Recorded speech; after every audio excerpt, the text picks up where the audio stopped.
Vous écoutez ITFM. ITFM, la plus belle des radios. Rana pretitini maruru ai to tato wharere ai te hei nei i nei te whare oire no puna awia nei. I roto hoa i te whanhor ai whanhof aho hia re te oire i o tō atoa. Nā roto i ta oto paturura i roto i te mate te whanhof hia ra i nei puna nei. I whaahu i te matahiti mei nei i ha ti te mana o ta oene nei horo mai. E mana o maruru hoai, mana o o ato, e mana o whaitutu whahour ai tō tāua nuna, tō tāua mō tātai whaapuara. E ia hare mei, te i te wahi e whanohi e te tawana, te oire, e te pia rautia. Nine rātou e hoi tā rātou mō maa e tanuara i ore rātou hare whaia no i te paparomu. Te i te wahi whatahi e nine rātou hare mei, ne hoi te mō mea tō tā rātou whanau mai roto i tā rātou mō whaapu. Ore rei roto i te whahuru e rātou mō maa tā rātou e veira i ha tā rātou mō maa i māuanu. I ha turu i a whaahuia i te mauwhia whaapu ai a whai mai tā rātou mō ai te matahiti mei ane. E te aturi nei o i te matahiti pū ai tua. E, no te mea e paronoa tāu e ni matahiti mei ene, ni nero ahi e pehane hare te tautini tāta e te mei nei no te i e whaiti te ra. E tapa o whaiti te rire te ana tēra te tāta ere e no puna aui an e te tāta e hare meira.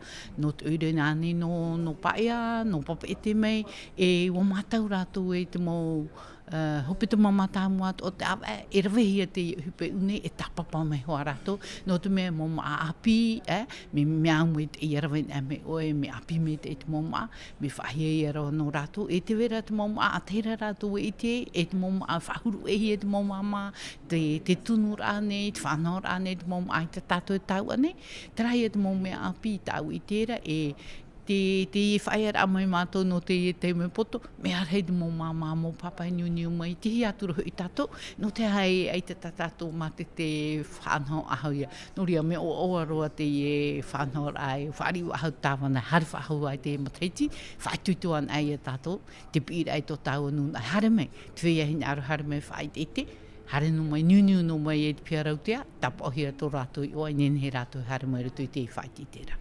Pere te tini tā e te ia whaiti te ai rawahia ra i te mhana mahare menei mo i tātou i unei puna awia nei.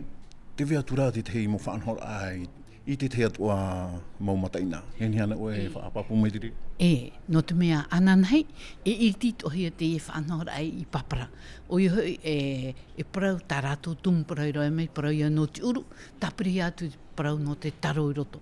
Mi te ia i a tūru te mau tātāto ai hare mei whaite te, tā rātou mō maa, te wei rātou mahana whaatahia, nā rātou e tunu mai rātou i te i mō maa, tātātou warau te whanhora, te poe ane, te te atura mō whanhor a tā rātou i te rawe te mō maa, te weirawa te hohi atu, whaatamatahi e te whea e hare mei mate te, warau tu mō ohipa e rawahia.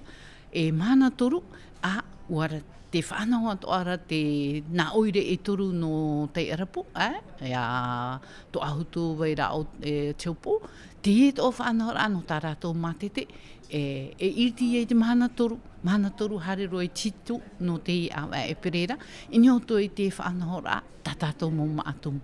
Tā pōtara te itihi ara te ana te o tō tāua nuna, te hare rai roto te whanau ra, no ria mea marururo ino, i tō tia a peretini no te pia rautia, tēnā tu te whia maitia, e te whia e rawane te hupa i roto te ie whanhora. Te hini aro nei mātou ha maruru mai te mō tāwana, te iti rei tuputa, i tuira tira, i nene rātou i hare mai, e whaiti te, e hoi tā rātou maa, e whaiti ato mai tō rātou arawi, i ni hui tā tātou mō maa, mō ra autanu ane, e veine, i ni ui tō tāua whenua, no ria te poroira, i hare rei mai tātou, i roto i te nā mahana e toru, o i hoi ananhei, i paparaia, mahana toru i oi e te arapuma, e mahana maa, i una i e puna awi ane, no reira, taratu mō hipa e tupu i te e hope awe. Mana o oa ia peretitini? Mana o oa e hamaruru i te atua no te i momu e te i tāne horo no nei e tātou i mō mahana ato. Maruru mai te. Vous écoutez ITFM. ITFM, la plus belle des radios.